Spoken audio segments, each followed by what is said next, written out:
Welcome to TehachaPod, the City of Tehachapi's podcast, where we share conversations with local leaders, business owners, and community members. Don't miss an episode. Be sure to follow and subscribe to learn something new and discover ways to get involved in our community. News Talk 96.1 and AM 1180 KERN. I want to get back to water and where Tehachapi's water comes from. It's a topic, and you can talk about water up and down the state of California, the western United States, but Tehachapi specific. Don, you are our expert in regards to water. I want to kind of dive in and let's talk about the water in general. Tehachapi has different underground reservoirs or lakes, if you will, basins that capture a lot of water. And let's have an educated perspective versus my kind of scratching the. Water's a little bit of a big subject in the state of California for sure, but Tehachapi's no different. We're actually blessed in Tehachapi to have a amazing natural source of water. Where the city itself and the Golden Hills area is situated in basically a bowl. Yeah. So we have a great natural recharge of water from the rain and the snow that occurs in the area. It recharges our groundwater, and that's the majority of our water supply comes from that exactly. And like I said, we have 6 wells that we pump water out of the ground from, and it hasn't always been that way. About 60 years ago, the Tehachapi Basin was extremely overdrafted. The water basin, the water table was dropping. Mm-hmm. It dropped over 100 feet in the 50s and 60s, and there was a serious problem. The community rallied together and basically went to the court, and the court adjudicated our basin, one of the first ones in the state to do that, and basically divided up the water amongst all the water users and said, here's how much water you can pump. And everybody has lived within that for the most part over the years. The city got a certain allocation, and we've acquired other water rights through the years, through purchases, or as people annex into the city, we acquire those water rights from them. But we have, for the most part, lived within that allocation. As we mentioned earlier, we do get a little bit of State Water Project water. We have agreements in place with the Tehachapi Cummings County Water District. We would like to exercise that more, but that is a precious commodity, State Water Project water from them. But we do irrigate some of our parks and some of our school facilities with that State Water Project water from them. And a lot of it started, like you said, 60, 70 years ago. Tehachapi at the time was a majority agricultural area, and there was no checks and balances, and so agriculture just pumped the basin dry.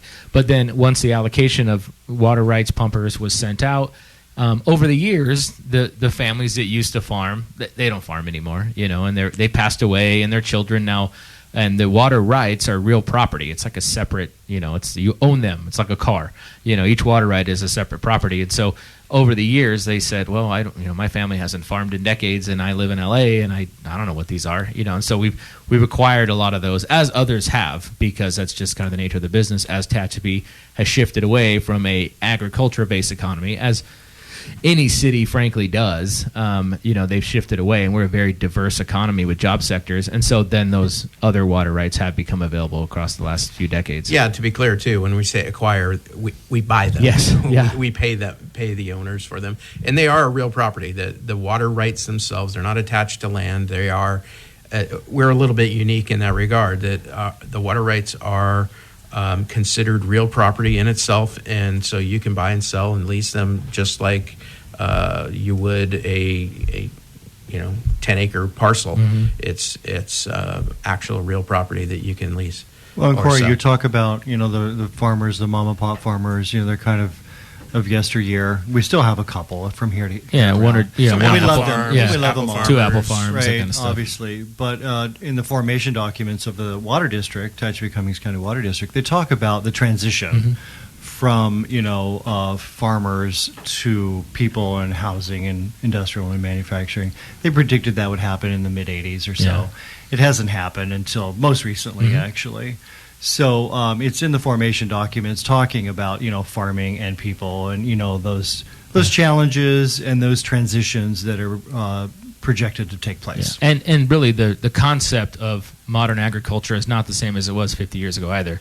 50 years ago, everybody was their own farm, so to speak. Yeah. That has been replaced with corporate agriculture that basically either buys or, in the most part, leases land from the old farmer because they're like, I can't afford to do this anymore. I don't have. It's like any other business, really. You take an example, Walmart, right? There's a big corner store everywhere. Well, now then Walmart does all that in one stop, and they have the ability to cover the overhead, and so people just either close, or at least in the farming business, they're allowed to sometimes lease land.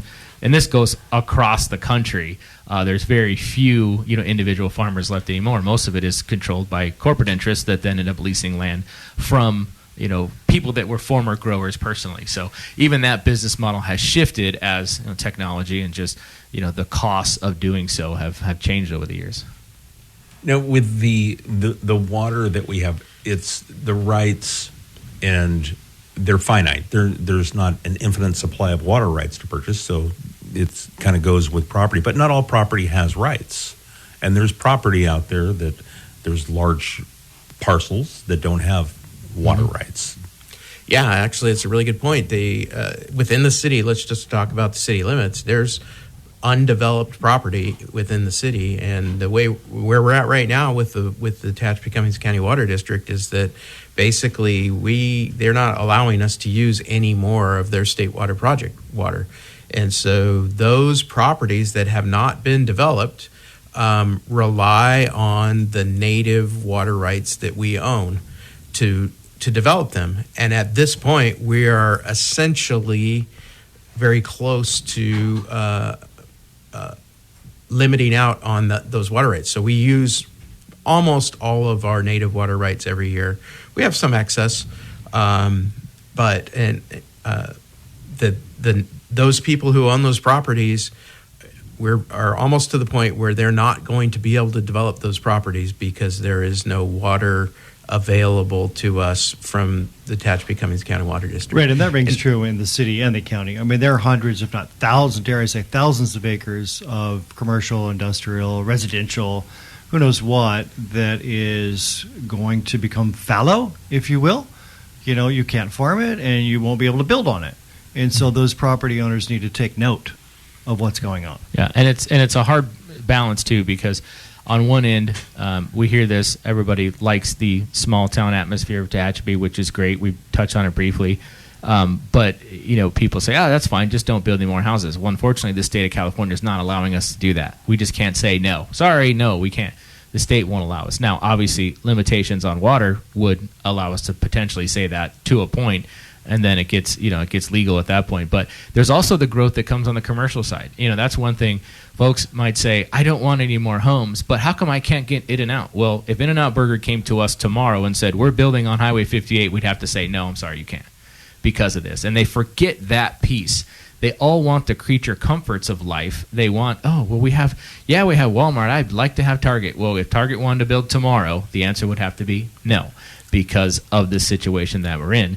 And it's important to point out, this State Water Project Water has been funded by residential taxpayers for 50 plus years, on top of the entire system to lift it from the State Water Project up the hill into the Tehachapi. Yeah, when we come back, I'd like to talk about that and talk about the distribution of that State Water Project water that we do have. Look There at you Don, go. Mr. Segment. I Right there. love Look it. at that, huh? He heard the music filter in, and he's This ready guy. to transition for us. This is the city of Tehachapi, Key Budge, Corey Costello, Maya Acosta, along with Don Marsh, Greg Garrett, Chief Richard Standrich from TPD will be joining us shortly. This is First Look on News Talk 96.1, AM 1180, KERN. We'll be right back. Right now, it's the city of Tehachapi sitting in for Scott Cox here on News Talk 96.1 and AM 1180 KERN.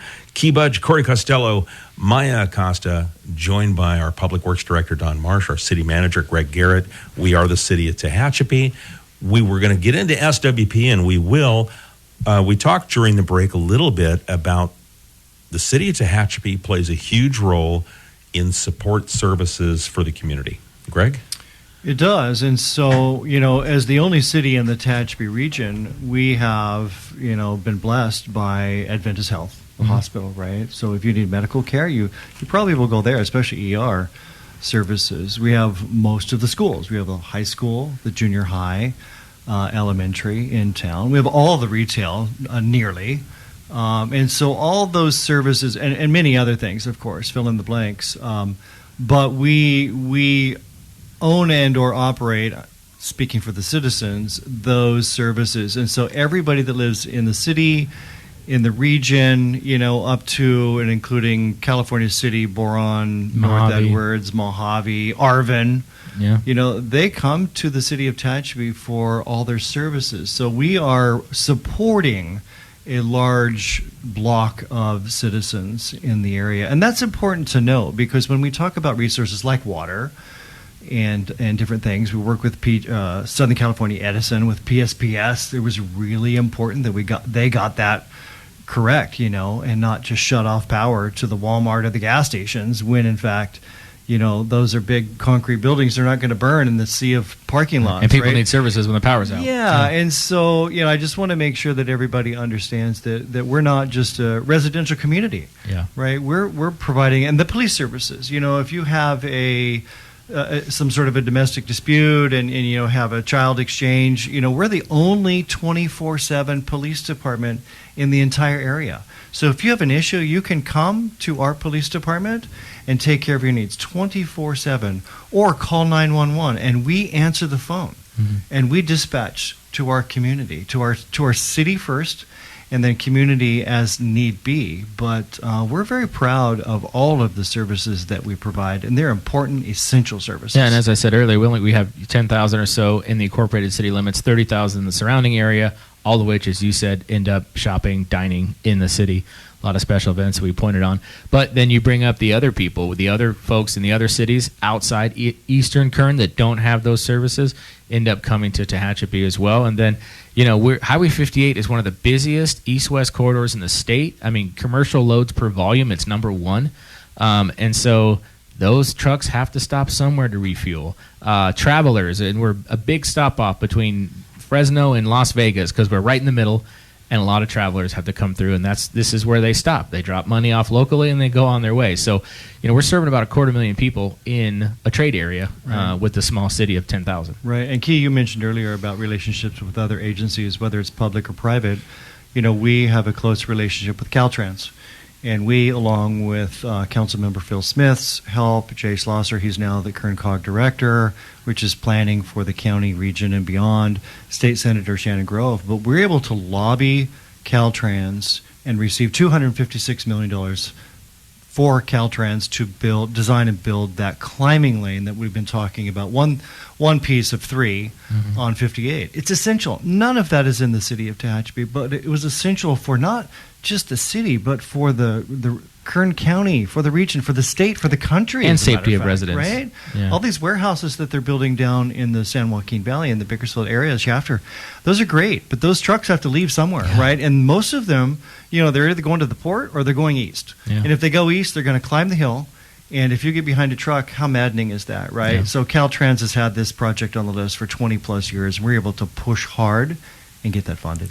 But I want to get back to SWP, State Water Project Water. Don, let's talk about that, how that gets used. What does that mean to us? What does it mean to me as a Tehachapi, greater Tehachapi resident? But I work for the city, but I live in the unincorporated. Yeah, we all see and have seen the California aqueduct flowing down the San Joaquin Valley. Everybody from Fresno to LA basin basically sucks water off of that at some point or another.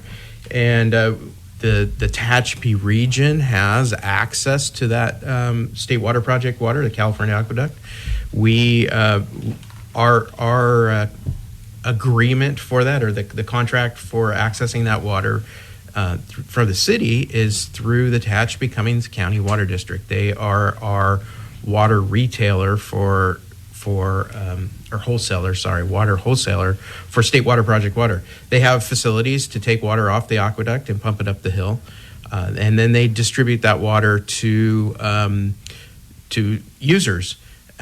Historically, that's been agricultural customers primarily. As a matter of fact, for the last 10 years, about 90% of the water that they sell, the state water project water that they sell, goes to agricultural customers. 10% of it or so goes to municipal customers, like the city, like Bear Valley Community Services District, Stallion Springs Community Service District, as well as others. But so the vast majority of the water that they sell goes to agricultural customers. And again, those aren't necessarily the small mom and pop farmers. We're talking about large agricultural farming entities that use that water. So, and they don't own the land. No, they don't generally, especially the large companies. They lease the property, they purchase water from the water district and farm the land. Even a lot of the crops, don't even stay here. They go to Asia, to Europe, wherever. They don't necessarily grow them and sell them here. They grow them and ship them off wherever. Part of the global agriculture. Yeah. For the world. Yeah. Well, and we're used to now as consumers. I remember, I think I was at the tail end of seasonal vegetables and fruits, right? You only got apples a certain time of year in the fall. Now we get them year round, right? Because there's swaps going on. We're getting them from Mexico, vice versa, that sort of thing. I think the whole world economy is now kind of like every season we expect to have apples, even if it's in the dead of winter. It's true. But we're getting them there coming from Ecuador or whatever it might be. So there's this kind of circular economy around the globe when it comes to agricultural uses. The other interesting part of that whole process for obtaining state water project water is, how is all that funded? It was a huge cost back in the 1970s when we built that transportation system to get water from basically Arvin area off the California Aqueduct. We have to pump that water up the hill to 4,000 foot elevation. So it's roughly, I think it's 4,300 feet, something like that, that uphill that water has to be pumped. That's no small feat. Huge pumping stations that the Tehachapi Cummings County Water District operates and owns and maintains. And so that's a huge cost, not only for the original construction of that, but access to the state water project water that they have to pay every year just to have the ability to take water off that system, as well as operating those pumps and maintaining them. There's a huge cost. A good portion of that cost is funded by property taxes. Is that what I see on my property tax bills? It's TCCWD? It sure is. There's I think 3 lines on there that for Tehachapi Cummings County Water District, depending on where you live. They also operate some flood control facilities that certain people have on their property taxes. But the majority of the cost, it pays for the access to state water project water. And that is every single property owner in the greater Tehachapi area? Yeah, it's based on your assessed tax value of your property, your home. So I think, Don, you're saying that the property taxes that are collected from Tehachapi property owners are subsidizing corporate farmers. Well, it pays for a good portion. The property taxes pay for a good portion of the access to that water. It actually pays for all of the cost for access. The operational costs are paid for by whoever purchases the water. A direct answer to your question is yes. The residents primarily pay the majority of the property taxes. Agricultural properties don't pay a lot in property taxes. Unimproved even though there's farmland more isn't land, assessed but very- it's not right. assessed at It's a high unimproved value. farmland, so it's But not the assessed corporate very high. farmers don't own that land. Typically, they lease, right? For good reason. It's part of their portfolio. Yeah, so if I'm a farmer, I come in and I want to lease, 500 acres or 100 acres, whatever it is. I just come in and lease that property. There's no property tax that I pay. I lease the property from the owner, whatever we agree to for dollars per acre, and then I go to Tehachapi Cummings County Water District and say I want to buy water. That farmer pays the same rate as what the city, for example, does. They basically pay the same amount per gallon of water that the city pays, but yet the residents of the city of Tehachapi are also paying property tax, whereas that farmer wouldn't. That's called a subsidy. It is. Yes. So if I live in Golden Hills or I live in the city of Tehachapi and I own a property and I'm paying this tax on my property tax bill, what's my benefit? In theory, it pays for the access to state water project water. That gets denied. Yeah. But yet you can't have any with that water, but you have the access to it. That's the crux of the dispute between the city and Tehachapi Cummings County Water District. We believe and contractually we have access to that water. The district chooses to sell that water to other people. Well, and you can see, though, a homeowner's like, well, I'm good. I have my home, my water from wherever it's a city or a CSD, like it's flowing, like I'm good.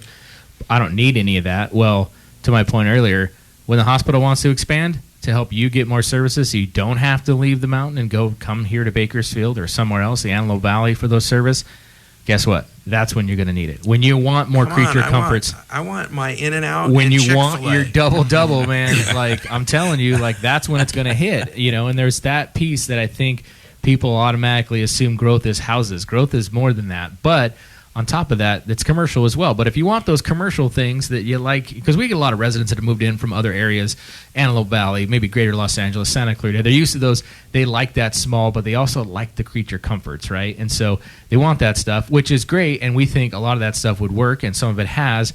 But sometimes we don't have the rooftops, right? They want a few more people in the area. So sometimes the rooftops do help drive that. But even with existing what we have, expanding that existing stuff is going to take additional water. So if you're a homeowner thinking, I'm good, I've got everything, I don't need any more of this or that, but you're looking for more commercial, looking for more medical, looking for more educational opportunities, guess what? That's where that comes in, and it does impact your day-to-day life on something you've been paying for decades and not receiving a direct benefit from. That's right. And, Adventist Health, they plan on building some medical offices outside of the hospital. Mm-hmm. Saracosa Community College, which is part of the KERN Community College District, they plan on building a campus. Who ever heard of building a brand new college campus in a city, right? Recently. That just doesn't happen. So we have all these services. We talked about it earlier, Corey, about the region and beyond that we're providing, except there's a stalemate, right? If we don't have water to provide, then those essential services are stopped. And we're supporting so many industries around us. We've talked about, obviously, renewables.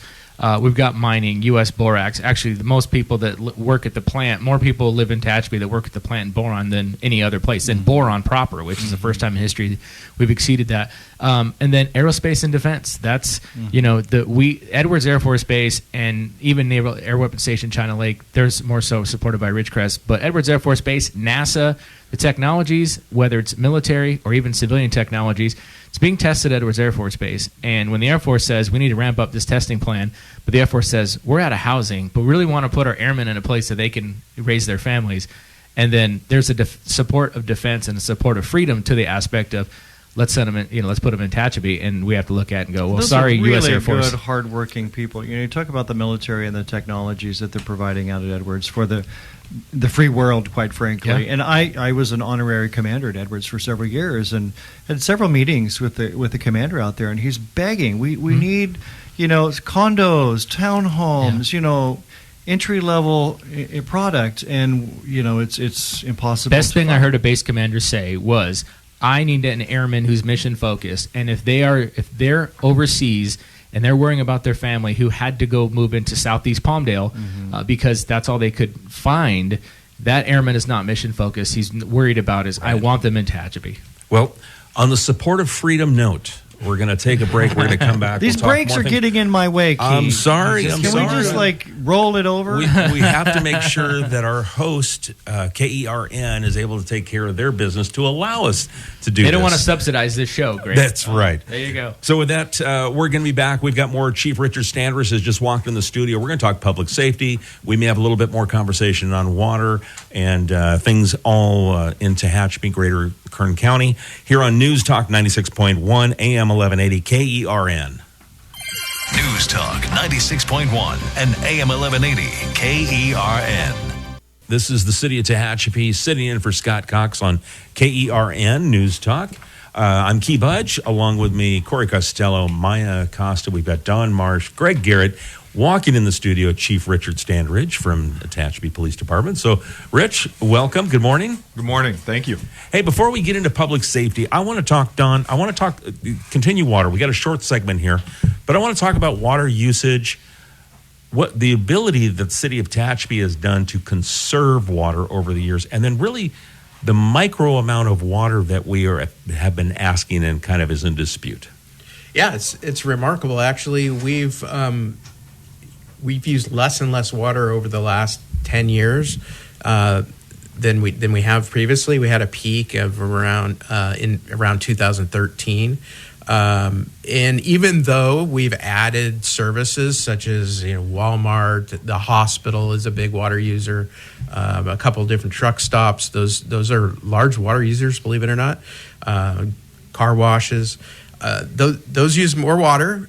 But overall, within the city, our demand is actually going down, which is fantastic. It's through conservation efforts, through residential irrigation use, New savings, building standards, but also the city has been conserving a lot. We have a lot of landscaping actually throughout the city, and we touched on it earlier, but we've installed automated irrigation systems where we can remotely control all of our irrigation, and even it's all automated so that there's flow controllers that know for each zone that's watering how much water should be flowing, and if it's out of a certain range, it will actually automatically shut the system down. For example, if there's a sprinkler head broken and the water is just shooting up in the air, the system will actually identify that and shut it down on its own. So that's an investment that we make into our infrastructure to protect water, so you don't have some valve that's just running until someone calls and says, hey, there's water running down the street from a broken sprinkler head. We know the moment that it occurs. Yeah, the reality is all those irrigation systems run at night, right? Well, so chances are it could go 2 or 3, 4 days before anybody even sees that sprinkler head's broken or multiple heads are broken. Well, when the water district had that major water line break the other day, did they have that technology in place? Do you know, did they pick up right away, or is there some kind of, no? Okay, I was just kind of curious. I think our guys found it, actually. Yeah. Did they? Yeah. Well, so now we're talking about the micro amount of water that we're really looking in that we are asking for, and compared to what is going out to corporate farming. Yeah, so like we talked about earlier, we use about roughly 1,900 acre feet per year. That's what we're forecasting for this year. We have native water rights of about 2,300 acre feet that we can actually pump. So we're within our allocation of native water rights, Tehachapi Basin natural water. That does not include State Water Project water. We currently use about 200 acre feet for irrigation from the Tehachapi Cummings County Water District. That's State Water Project water, so about 200 acre feet from them. Agricultural farming in the Tehachapi area uses about 4,300 acre feet. That's the average over the last 10 years. They've consumed about 4,000 acre feet per year. So again, we're under 2,000. They're 4,300 of State Water Project water. So ag is getting 4,300 acre feet. We're getting 200 acre feet. Just for irrigation, basically, too. Just waters football and baseball fields on the high school campus. So, yeah, it's not very well balanced in the use of that State Water Project water. We're talking about, maybe another 150, 200 acre feet per year is what we're looking at requesting, or what we have requested. and that's been denied. So the relative terms is, we're asking for another 150, 200 acre feet, and all of that is being consumed by agriculture to the tune of 20 times that amount. So we're talking agriculture gets 4,000 to 5,000 acre feet a year. An acre foot is 1 acre of land, roughly one foot deep, right? That's an acre foot for the listeners' benefit. And we're talking about 150 acre feet additional over the next several years. And that's water that could leak out of the system, quite frankly. There's a big water break, and you lost a couple hundred acre feet. So it's almost not even measurable in the big scope of things, right? So we're fighting over just a nominal, nonsensical amount. Yep. All right, well, I'll tell you what, we got to take a break. Chief Richard Standridge has joined us. We're going to talk public safety. I don't know if we've got a little bit more water we want to toss in at the beginning of the hour. This is News Talk 96.1 AM 1180 KERN. In studio with us, City Manager Greg Garrett, Public Works Director Don Marsh. Our conversation right now is with Police Chief Richard Standridge. And during the break, Chief, we talked briefly, and you talked about the importance of water and public safety. Can you expand on that? Sure. People do not realize how water impacts your public safety. Not only does it impact our commerce and retail within the city and our ability to grow and our ability to build, it also impacts our ability to police. So it goes back to the broken window theory. If you have folks that live in a home where they're able to adequately water their lawn, wash their clothes, prepare their meals, they're going to be a happier and more content population. When you're under severe water restrictions, you're not allowed to utilize water, we're not allowed to build affordable housing to keep our community working, then you start running into issues of broken down cars in neighborhoods, lawns dying, vegetation gone, and you start creating your own urban blight right in your neighborhoods, which in turn becomes a policing problem of its own, because those families that want to live a happy and quiet life start moving to a community that will provide that. So, which is why code enforcement is so important in the city of Tehachapi, that we go out and we work with people who aren't maintaining yards, who are allowing broken down cars and things, and we deal with it. But if we don't have adequate water supply, it doesn't matter what we do, those things are going to occur. And then it causes problems on the back end, because the folks that live there that were productive in your community start moving out, and folks that really don't care about having nice lawn, nice property, getting rid of broken down cars start moving in, and that's where your crime starts occurring, because no one cares about the neighborhood in which they live. So I just wanted to kind of add that in there, that our lack of water or our needs for water impact everything we do as a city government, community, municipality, state, whatever the case may be. But just to hammer that home. You've been listening to TehachaPod. If you have a question, a thought, or a suggestion, email media@TehachapiCityHall.com. We'll catch you again soon, right here on TehachaPod.